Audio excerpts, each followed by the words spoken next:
All right, y'all, we got a good one. Black culture is too open by XO Speaks. Let's get into this one, dog. If you got some hypes left over, man, if you could spare some hypes, hype the video up.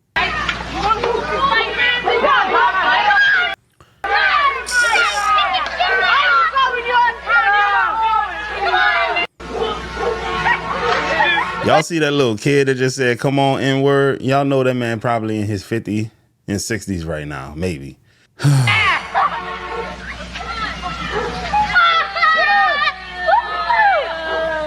You better turn around, y'all. I want to go on record by saying this. Me and my family would have tore all their ass up. We'd have beat the dog shit out of them. When I came back with the story, man, the white boys over there was talking all this shit. We'd have went over there about 30 deep and beat the shit out of every last one of them, dog. I promise you, that's what we would have did. Anytime this topic comes up, people start getting defensive before you even finish the sentence. It's like folks already know where the conversation might go, and they rather shut it down than sit with it. You'll hear things like, why does everything have to be about race? It has nothing to do with race. Everything is not about race. He panicked. So this isn't racially motivated. And he killed him. Panicked. Or it's not that deep. Or people are just enjoying the culture. And on the surface, that sounds reasonable. But what's really happening is people don't want to look too close at the reasoning behind the enjoyment. Because once you start paying attention, you notice something very uncomfortable. Black culture gets treated like a public resource. Everybody feels free to take from it, remix it, profit from it, and build social clout off of it. But black people themselves don't get that same level of access, protection, or benefits in spaces that actually shape money, safety, and opportunity. So that Hey, bro, real talk. I could think of something right now. The newscast, the news anchor dude that be dancing, I think he out there in North Carolina. I'm not gonna lie to you, I have no issue with that dude. I actually like how he actually brings up a lot of people on his platform to get them exposed. I understand that part. But what I'm gonna say is this: whenever a black content creator on TikTok creates a viral dance, he does it and gets millions of views. Meanwhile, the black people who created the dance, they very rarely go viral. It'll get some steam in the tens and thousands of views, but then a white person will do it and get millions of views, and sometimes get given the credit for creating the dance. And a lot of times they won't even come out and make a statement and say, hey, I didn't make it up.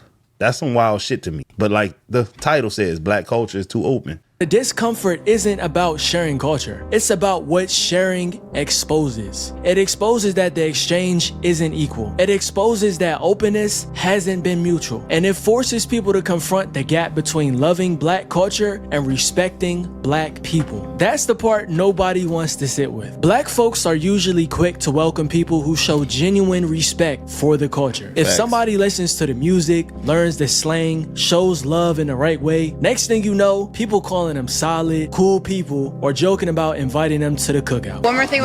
Hey, bro, listen, dog. I know I be interrupting the videos and stuff, but bro, everything he be saying, I can come up with a concrete example of, bro. Watch this. My dad's first time listening to Tupac. Watch this. It's an old white guy. Look, 5.4 million views. Hi, everybody. I'm always putting y'all on game because I know this shit. A man who gets emotional. It's black people mostly in the comments. I ain't even gonna lie to you, dog. A lot of black people be like, yeah, bro, he was solid, man. Hey, make sure your dad listen to this, that, and the third. It's like just hearing white people like our shit is so much validation to us. It's like, damn, I like this even more than the validation I get from black folk. Because when a white person says it's good, that really means something. That carries more weight. About black people? Yep. Y'all's cookouts. I mean, like, You might be invited after this. y'all got some good food. A big ass pimple on my forehead.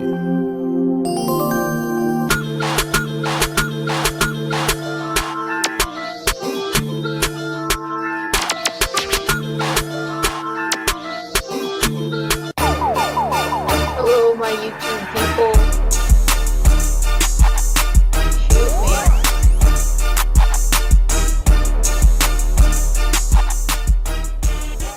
It's playful, but it's something real behind it. It shows how open our culture is. We don't just let people look from the outside. We let them participate, feel included, and feel like they belong. And the interesting thing about that is this. A lot of times we don't get that same treatment in return. Openness comes from how black communities have always moved. We've leaned on each other to survive and turned that into a culture that values connection, humor, and shared space. But there is a difference between welcoming people and giving away access with no boundaries. A lot of people are welcome into black spaces culturally while still holding on to anti-black beliefs socially and politically. They can't laugh with us, copy us, dress like us, and profit off our style while still supporting systems that keep black people at the bottom. So you get this weird situation where people love black culture but don't actually care about black conditions. They're making it cool to. Hey, bro, y'all seen Do the Right Thing? When your boy Spike Lee was asking the son from the pizza shop who's his favorite basketball player and who's his favorite this, that, and the third, and it was always black people, but that son of a bitch was racist as hell. That's what EXO's saying right now. They could still like the culture, but still not like the people who produced it. Be drinking lean and syrup, and it's the most dangerous. It's the most dangerous thing that's facing our society. So why sign an artist that would promote that? Because I already answered that question. You weren't paying attention. She asked me talent. Who the hell are you, black man, to challenge me? Hell wrong with you. You stay in your place, boy. I know the owners. See how many radio opportunities you gonna get after this, dog. Hey, bro, I could tell Charlemagne really irritated him with that question just now. Look how he answered it. I already answered that question. You weren't paying attention. She asked me talent or issues, and I said talent. But I have to. I can't give up on people. Quick side note, at least once a day I get a comment or an email asking how do I do this YouTube thing? How do I make reaction videos? If you're interested in making money on YouTube and not just arguing in the comment sections, I run a private YouTube growth group. We do weekly calls, live channel audits, and you get to see how other creators are making money, plus how I got this channel to where it's at 37,000 today when it only had 3,000 in October, and how I plan on making this channel go to 100K before the end of the year. Link in the description. But I'm saying that's hypocritical though. It's opportunistic. Yeah. I got people to feed. They want the vibe, the look, the energy, but not the responsibility of standing with black people when it's inconvenient. Being invited to the cookout becomes symbolic of being welcomed into something that we built. But the cookout is one of the few spaces that we've ever really controlled. Meanwhile, we weren't invited to their institutions, their neighborhoods, their wealth systems, or their social circles for generations. And to a large extent, we're still not. And that imbalance didn't disappear just because people learned to dance or talk like us. A lot of groups take from black culture in ways that directly benefit them, while black people rarely see the return. Music, fashion, slang, comedy, even protest language gets picked up, rebranded, and sold back to the world. And the original creators don't get the credit, ownership, or the wealth from it. You'll see non-black people build entire careers off black aesthetics, black trends, and black creativity. A woman by the name of Black. Hey. And then what they do is flip-flop on niggas, man. You could think about people like Post Malone, Pink, who else? Man, there's a lot of examples of them doing black music to get on, to get the spotlight, to get their foot in the door. And then when they build somewhat of an audience, man, forget you ninjas, man. I've seen it happen time and time again. A woman by the name of Jewel Ham came up with Spotify Wrapped as an intern at Spotify. In 2019. Wow. Before then, the Wrapped on Spotify was they sent you a link and an email said, this is what you listen to the most this year. Her internship project at Spotify, which she came up with the word Wrapped. She has screenshots of what it looked like. Right. And gave that, and she created this for Spotify. At the end of the internship, not only did they not hire Jewel, of course they took the idea and used it. Hey, bro, they tenderismed her, bro. Dog, them white folks tenderized her ass, man, just like Mr. Tenderism. Took the intellectual property, threw you on the side of the road. Crazy, man. This is still happening in modern times, man. Black folks always getting robbed. They say we be stealing, but shit. They done stole land. identities, cultures, foods, music, you name it, bruh. But we the thieves. Now it is the biggest thing that people talk about on Spotify. Another example of black innovation being stole once again. So instead of taking her and said, wait a minute, you're brilliant. We need to bring you in. We need to bring you in. Yeah. They said, okay, see you later. Thanks for this great idea. Thanks for this great idea. That's why you got to be careful of who you share your ideas and your culture with. Because again, especially black people, they will take our culture and they will steal it. One of the things that I thought was funny was because she even tweeted the first time they started doing it. She goes, I really was like laughing. I really came up with Spotify Rap. Wow. She's like, not only did they not hire me, they kept my idea and ran off with it. They get brand. And they probably made her sign a 360 deal. In other words, when she signed her on whatever she was doing in order to get the internship and the paperwork, there's always paperwork. Somewhere in the fine print, they was probably saying anything that you come up with while on our clock belongs to us. And that's sad, man. Crazy word. Brand deals, media praise, and platforms that black creators doing the same thing don't always get. And then when we point that out, we get told that we're jealous or gatekeeping. But that misses the entire point. The issue isn't that people enjoy the culture. The issue is that the reward goes to people that already have access and protection, while the people who created the culture get completely overlooked. Black creativity becomes raw material for other people's success. And when black people ask for ownership or respect, suddenly the tone changes. Then it becomes, it's for everybody, or you don't own a culture. But the same people who say that still gatekeep their money, their neighborhoods, and their social power like it's sacred. So the culture is treated like open season, but the power is treated like private property. That's not accidental. That's how exploitation works. You take what you can from the group that has less leverage, and you keep what protects your own position. Historically, black people weren't allowed into white social, economic, or political spaces. That wasn't about preference. That was law. It was enforced systems that were continuously protected over time. So while facts, hey man, listen,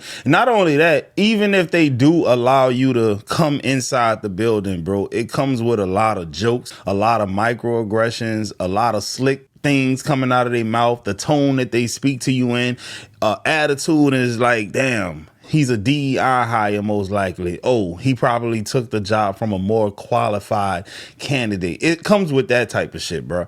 You know what I'm saying? So it's like a catch-22, man. You're damned if you do, you're damned if you don't. Black culture was being consumed, black people were being blocked. White people could take from our culture while still denying us access to education, housing, and ownership. And that pattern didn't stop overnight. The legal barriers changed, but the social and economic ones adapted. Even today, black people can be popular culturally and still isolated institutionally. Our influence is everywhere, but our ownership is rare. Our language is everywhere, but our control over platforms is extremely limited. We're visible, but not powerful in the spaces that control outcomes. Bro, listen, I'm sorry I keep on interrupting, but I can't. Godfrey put out a video recently, right? And it was about we needing our own shit. Like, you know how they have the Oscars? We need the Sidney Poitier Awards. We need the Cicely Tyson Award. You know, that kind of shit, right? Because when the person with Tourette's said what they said, they made it look like we was making a big deal out of it and we should just let it go. Hell no.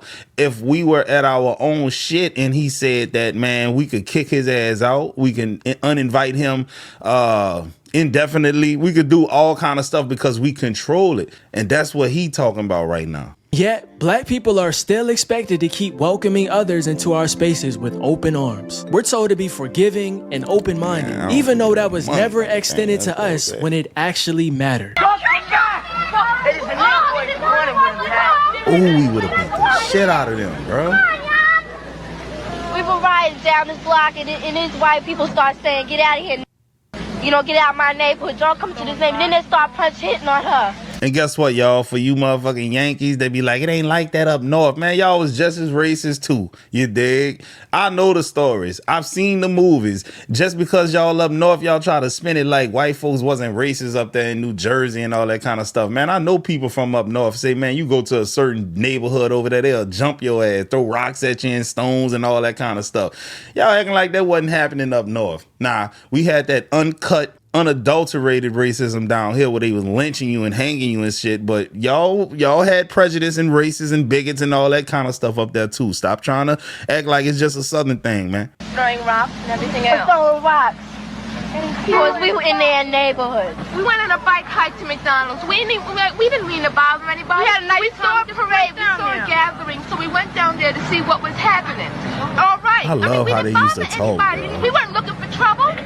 She sound like Gina from people around here were like that. I've never experienced anything like this in my life.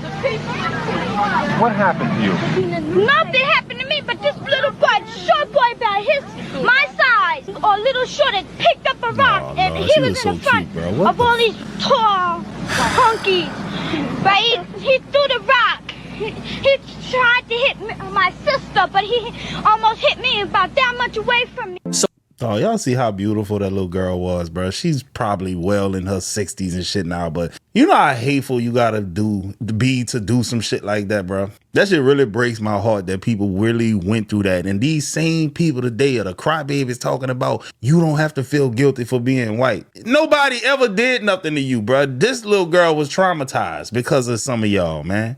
So when black people get tired of the one-sided openness, it's not bitterness, it's awareness. Cause you start to see people are comfortable entering our culture, but uncomfortable sharing their power. Part of why black people are open is because survival taught us to build community across differences. When you're constantly under pressure, you learn to find allies wherever you can. You learn how to read people and how to be welcoming even when you're not fully safe. There's also a real desire for some of us to be seen as human and not hostile. Me personally, I don't care about that. They're not gonna like you either way. Black people are used to being painted as aggressive. So there's pressure to show that we're not like that. We show grace, we give chances, and we include people that would never include us to begin with. But that generosity sometimes turns into self-neglect. We're so used to being excluded that when someone shows even basic respect, it feels big. And it makes it easier for people to gain access to our spaces without having to show long-term loyalty or accountability. Being cool with black people becomes a badge that some folks wear, even while they stay silent when black people are going through real problems. So the openness comes from a good place, but it doesn't always protect us. It's okay to be welcoming sometimes, but it's not okay to be naive about how that welcome is used. Being open doesn't mean letting people benefit from your culture while doing nothing to challenge the systems that harm you. One of the biggest confusions in this conversation is mixing up cultural access with real power. People see non-black folks in black spaces and think that means things are equal now. But being allowed to participate in culture is not the same as having control over resources, narratives, and outcomes. Facts. You can dance to our music, dress like us, and use our slang without ever having to deal with the consequences of being black in this society. You can step into the fun parts and step out of the struggle whenever you want. Meanwhile, black people